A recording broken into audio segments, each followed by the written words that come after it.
میں یہاں مکہ مسجد سے اس بات کا اعلان کر رہا ہوں کہ پچھلے کئی سالوں سے یہ دیکھا جا رہا ہے کہ میلاد کے نام پر انتہائی ناخوشگوار واقعات نظر آ رہے ہیں، اور ہمارے نوجوان مسلمان نوجوان ہمارے میلاد کے نام پر بہت غلط حرکتیں کر رہے ہیں، اور میلاد کے نام پر حضور کی ولادت کی خوشی کے اس پرمسرت موقع پر اپنے نفسانی خواہشات کا اظہار کر رہے ہیں، اور میلاد کے منانے کے جو لمٹس بتائے گئے ہیں اس کو کراس کر جا رہے ہیں۔ تو میں ان تمام نوجوانوں سے اور ان تمام حضرات سے اپیل کرتا ہوں کہ اس میلاد کے مہینے میں حضور نبی کریم صلی اللہ علیہ وسلم کے اس پرمسرت میلاد کے موقع پر ایسا کوئی غیر شرعی عمل نہ کرے جس سے یہاں پر قانون کی بھی گرفت ہو آپ کی، اور آخرت میں اللہ سبحانہ و تعالیٰ بھی آپ کا مواخذہ لے۔ ایسی کوئی حرکت نہ کریں۔ دیکھیے، حضور نبی کریم صلی اللہ علیہ وسلم اپنی حدیث شریف میں فرماتے ہیں کہ من احب سنتی فقد احبنی ومن احبنی کان معی فی الجنہ۔ حضور نبی کریم صلی اللہ علیہ وسلم فرماتے ہیں کہ جو میری سنت سے محبت کرے گا، جو شخص میری سنت سے محبت کرے گا، در حقیقت اس نے مجھ سے محبت کی، اور جو مجھ سے محبت کرے گا جنت میں میرے ساتھ رہے گا۔ تو دیکھیے کہ جب سنت کا اتنا بڑا مقام بتایا گیا ہے، سنت کو نہیں چھوڑنا چاہیے ہم کو، ایک سنت کو بھی ہم کو ترک نہیں کرنا چاہیے۔ اگر ہم سچے عاشق رسول ہیں، ہم حضور نبی کریم صلی اللہ علیہ وسلم کی ذات اقدس سے محبت رکھتے ہیں، آپ کے عاشق ہیں اور غلامان رسول میں ہمارا شمار ہے، تو ہم کو چاہیے کہ ایک سنت کو بھی ترک ہونے نہ دیں، جبکہ ہم تو فرائض کی پامالی کر رہے ہیں، فرائض کو ترک کر رہے ہیں۔ دیکھیں آپ عین جلوس کے وقت، دیکھیں جلوس نکالنا اس کی اجازت ہے، شریعت میں بھی اس کی اجازت ہے، لیکن حدود شرعیہ میں رہ کر اس کو نکالنا ہے۔ آپ جلوس کے موقع پر رقص کر رہے ہیں، اراش لگا رہے ہیں، انتہائی نازیبہ حرکتیں کرتے ہوئے ہمارے نوجوان نظر آ رہے ہیں۔ میں ان تمام نوجوانوں سے اپیل کرتا ہوں کہ اپنی آخرت کا خیال رکھیں۔ ایسا نہ ہو کہ عشق رسول کی اس آڑ میں آپ جو یہ حرکتیں کر رہے ہیں بروز قیامت ہمارے لیے عذاب کا اور گرفت کا سبب نہ بن جائیں۔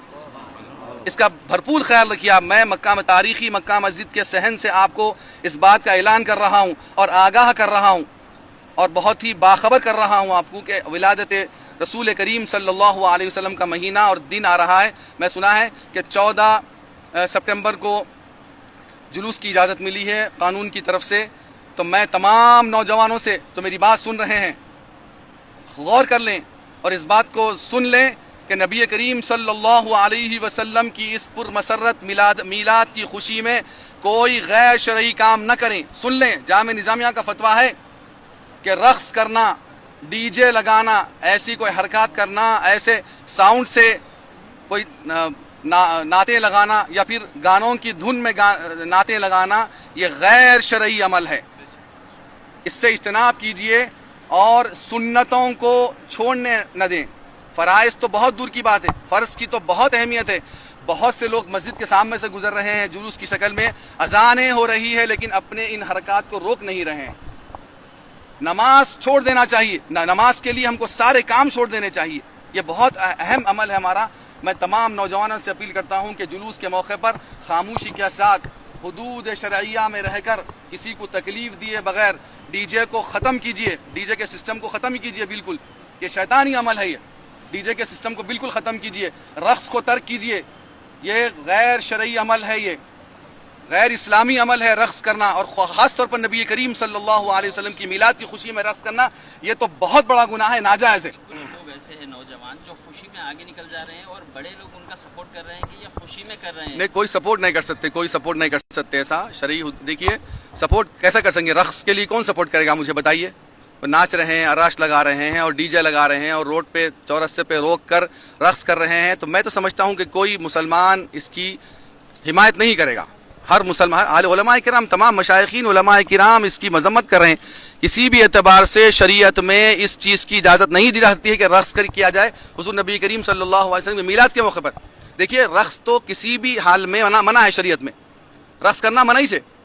ارش لگانا، رقص کرنا، ڈی جے لگانا اور بڑے بڑے گانوں کی دھن میں نعتیں لگانا کسی بھی موقع پر اس کی اجازت شریعت نہیں دیتی ہے۔ اور پھر حضور نبی کریم صلی اللہ علیہ وسلم کے میلاد کے موقع پر کیسے اس کی اجازت ہوگی؟ مجھے بتائیے جی خطیب کوئی اس صاحب، کی لوگ یہ بہانہ دے رہے ہیں کہ لوگ اپنے شادیوں میں اپنے فنکشنوں میں اس طریقے کے کام کر رہے ہیں یا نعتیں لگا رہے ہیں، جب حضور کی میلاد آتی ہے تبھی یہ باتیں یاد آتی ہے، اس طریقے نہیں بولتے ہیں علماء. دیکھیے اس کا مطلب یہ نہیں کہ میں پہلے ہی کہہ چکا ہوں یہ بات کہ کسی بھی موقع پر رقص کرنا، ڈی جے لگانا یا آرکیسٹرا کا اہتمام کرنا یا گانا پارٹی کا اہتمام کرنا یہ بالکل ناجائز ہے. یہ بالکل ناجائز ہے. رقص کرنا اور گانا پارٹی رکھنا اور آرکیسٹرا کا اہتمام کرنا یہ تو حرام ہے شریعت میں. اور کسی بھی موقع پر رقص کرنا مسلمان کے لیے یہ بالکل ناجائز ہے. کسی بھی موقع پر علماء کرام ہمارے اپنے تقاریر میں کہتے ہیں شادی وغیرہ میں، بلکہ بعض علماء کرام تو کسی شادی میں کسی فنکشن میں اگر اس طریقے کا عمل دیکھتے ہیں تو نکل جاتے ہیں وہ لوگ. اور حکم بھی یہ شریعت کا ہے کہ اگر ایسے شریعت کی حدود میں رہ کر اگر فنکشن کیا جائے تو ٹھیک ہے، اگر شریعت کی خلاف ورزی کی جا رہی ہے اور رقص کیا جا رہا ہے، آرکیسٹرا ہو رہا ہے، تو شریعت یہ کہتی ہے کہ ایسے محفل سے نکل جانے کا حکم ہے ہم کو. جی بہت بہت شکریہ.